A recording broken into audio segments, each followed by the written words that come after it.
ایک بات ہمیشہ یاد رکھیے گا کہ اگر آپ کی وجہ سے کسی کی زندگی خراب ہوئی ہے نا کبھی بھی، تو زندگی آپ کی بھی کبھی نہیں بن پائے گی. پھر چاہے تمہارے پاس فرعون جیسی طاقت ہی کیوں نہ ہو، دولت ہی کیوں نہ ہو، تمہاری زندگی نہیں بن پائے گی. اور اس کی وجہ یہ ہے کہ جو کمزور لوگ ہوتے ہیں نا، اللہ ان کے معاملات خود دیکھتا ہے. اور ظلم کا نظام جو ہے وہ کبھی قائم نہیں رہتا. ہمیشہ جو دل توڑے، جو رشتوں کو مٹی میں ملا دے، جو دھوکہ دے، جو کسی کی محبت کا مذاق اڑائے، اسے اپنی جیت کا گمان کبھی نہیں کرنا چاہیے.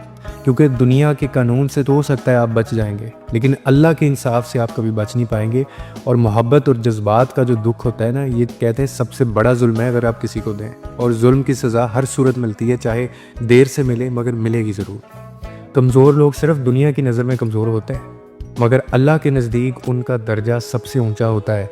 اور جب کسی کی دکھ بھری دعا عرش تک پہنچتی ہے نا، تب فرعون جیسوں کے تخت بھی جو ہے وہ اللہ تعالیٰ گرا دیتا ہے. اسی لیے اگر کسی کا حق مارو گے، کسی کی محبت کا فائدہ اٹھاؤ گے، کسی کی زندگی تباہ کرو گے، تو یاد رکھنا کہ اللہ کا انصاف تمہیں کہیں بھی چین سے جینے نہیں دے گا. اور یہ چیز آپ اسی دنیا میں لوٹا کے جائیں گے، جس کو ہم مکافات عمل کہتے ہیں.